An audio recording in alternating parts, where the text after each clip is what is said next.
Good morning student, कैसे हैं आप लोग। आज नया कॉन्सेप्ट हम लेके आए हुए हैं। हमारी जो आँखें होती हैं ऑप्टिकल इंस्ट्रूमेंट होती हैं, नेचुरल ऑप्टिकल इंस्ट्रूमेंट। जो ह्यूमन आइज होती है ऑप्टिकल इंस्ट्रूमेंट होती है। कैसा इमेज फॉर्म्ड करती है, रियल इमेज ऑफ ऑब्जेक्ट का क्या करती है, फॉर्म्ड करती है ऑन रेटिना पे। ऑन रेटिना पे इमेज क्या होता है, फॉर्म्ड होता है। तो आपने देखा होगा कि कोई ऑब्जेक्ट दूर है, कोई ऑब्जेक्ट पास है। यदि देखिए प्लैनेट, सन यानी स्टार वगैरह की बात करें तो देखते हैं कि बहुत दूर होते हैं, हमको छोटे दिखाई देते हैं। बट आपके पास कोई ऑब्जेक्ट है तो उसकी साइज बहुत बड़े दिखाई देंगे एज कंपेयर टू स्टार वगैरह जो हमसे दूर हैं। तो इमेज उसकी हमको कैसे दिखाई देगी, छोटी। और पास है कोई ऑब्जेक्ट, उसका क्या होगा, बड़ा इमेज दिखाई देगा। तो उसी के बारे में आज हम डिस्कशन करने वाले हैं। तो मेरा नाम है राकेश कुमार विश्वकर्मा और इस ब्यूटीफुल चैनल में आपका स्वागत है। देखते रहिए, कमेंट करिए और शेयर करिए। तो चलिए चलते हैं। आज का टॉपिक है विजुअल एंगल। आज का जो हमारा टॉपिक है विजुअल एंगल है। विजुअल एंगल के बारे में चलेगा।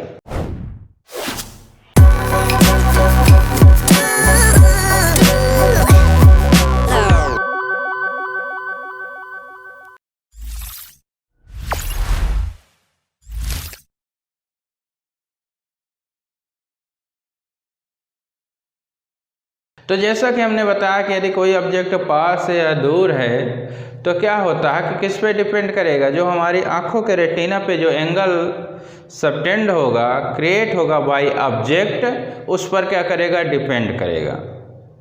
एंगल यदि बड़ा बन रहा हमारी आंखों के रेटिना पे तो ऑब्जेक्ट बड़ा दिखाई देगा। यदि एंगल हमारी आंखों के रेटिना पे छोटा बन रहा है तो हमको ऑब्जेक्ट क्या होगा, छोटा दिखाई देगा। तो देखिए विथ डायग्राम हम एक्सप्लेन कर रहे हैं। तो देखिए हमारी ये आई है, ह्यूमन आई है, और ये क्या है, रेटिना है। क्या है, रेटिना है।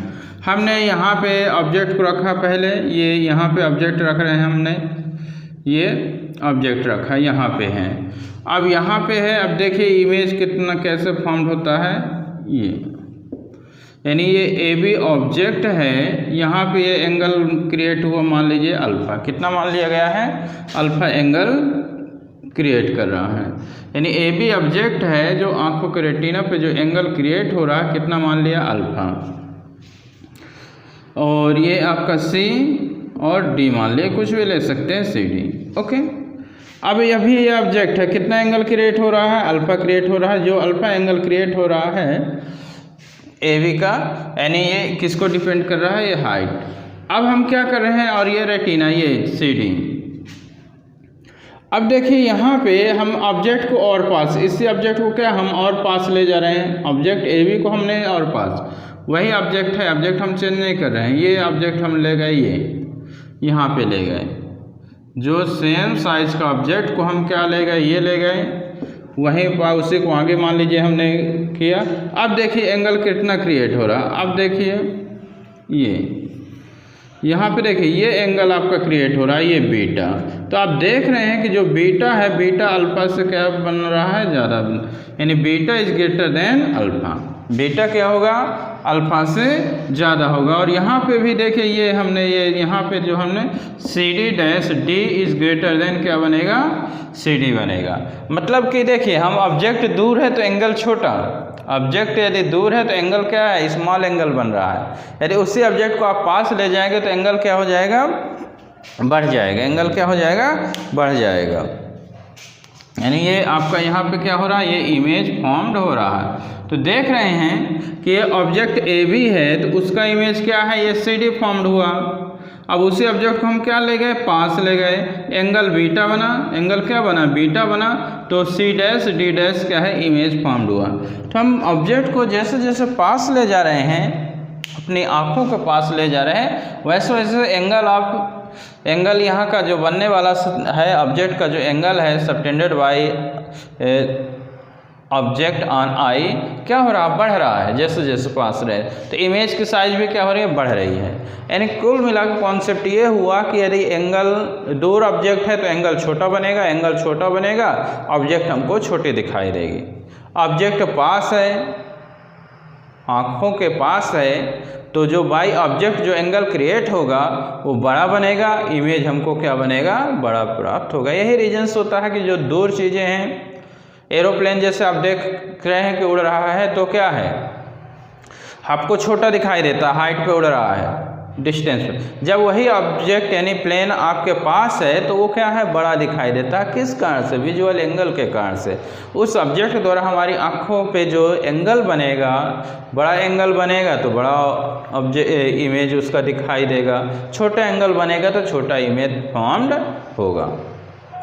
तो जो इमेज फॉर्म्ड होता है, जो एंगल क्रिएट होता है, angle subtended by object on I, angle subtended by object on I is called visual angle. Visual angle क्या होता है, ऑब्जेक्ट के द्वारा जो हमारी आंखों पे जो इमेज फॉर्म्ड होता है उसको हम क्या कहते हैं, विजुअल एंगल कहते हैं। Size of image, size of image किसके डायरेक्टली प्रोपोर्शनल कह सकते हैं, होगा जो एंगल सबटेंड हो रहा, the angle subtended by object. हमने ऑलरेडी यहाँ पे लिख दिया है कि when object size of image on जो रेटिना होगा, साइज ऑफ इमेज ऑन जो रेटिना पे होगा वो किसके डायरेक्टली प्रोपोर्शनल, किसके होगा, directly proportional angle subtended by object at eye के होगा। Size of image on retina directly proportional angle subtended by object at eye, यानी वही विजुअल एंगल कहलाएगा। तो size of image depends on angle, जो eye पे एंगल क्रिएट हो रहा उस पर डिपेंड करेगा। एंगल बड़ा बन रहा है तो इमेज भी बड़ा, एंगल छोटा बन रहा है तो इमेज भी छोटा बनेगा। ओके, अब एट लीस्ट डिस्टेंस ऑफ जो डिस्टिंक्ट विजन होती है, यानी हमारा जो स्पष्ट दृष्टि की जो न्यूनतम दूरी होती है, डिस्टेंस होती है 25 सेंटीमीटर होती है। इन नॉर्मल कंडीशन कितनी होती है, 25 सेंटीमीटर। यदि कोई ऑब्जेक्ट 25 सेंटीमीटर में है, कोई ऑब्जेक्ट क्या है 25 सेंटीमीटर में है, तो आपका क्लियर और लार्ज इमेज फॉर्म्ड होगा। Already written on the board, when object is at least distance of distinct vision the value of visual angle is maximum, यानी विजुअल एंगल की वैल्यू क्या हो जाएगी, बढ़ जाएगी। वैल्यू ऑफ विजुअल एंगल क्या होगा, इज मैक्सिमम होगा। So object looks quite large eight least distance of distinct vision में जो वैल्यू ऑफ विजुअल एंगल होगा वो बड़ा होगा, बड़ा होगा तो हमको ऑब्जेक्ट बड़ा दिखाई देगा। ओके, तो इन नॉर्मल कंडीशन जो फोकल लेंथ ऑफ जो आई होती है कितनी होती है, 25 सेंटीमीटर होती है। एट लीस्ट डिस्टेंस ऑफ जो डिस्टिंक्ट विजन होती है, एट लीस्ट डिस्टेंस ऑफ जो डिस्टिंक्ट विजन होती है कितनी होती है, 25 सेंटीमीटर होती है। यानी जिसे हम स्पष्ट दृष्टि की क्या कहते हैं, न्यूनतम दूरी कहते हैं, जो कि क्या होती है 25 सेंटीमीटर होती है। द लीस्ट डिस्टेंस ऑफ जो डिस्टिंक्ट विजन होती है increases with growing age for a boy of 10 years.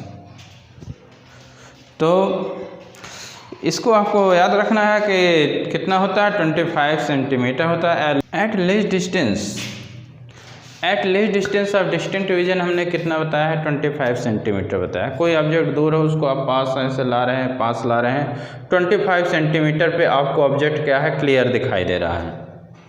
दूर ऑब्जेक्ट है या पास, उसको 25 सेंटीमीटर आप ला रहे हैं तो आपको ऑब्जेक्ट क्या है, क्लियर दिखाई दे रहा है। जिस पॉइंट में नहीं वो कितनी डिस्टेंस होती है, 25 सेंटीमीटर। 25 सेंटीमीटर ऑब्जेक्ट को क्या है, क्लियर दिखाई देता है।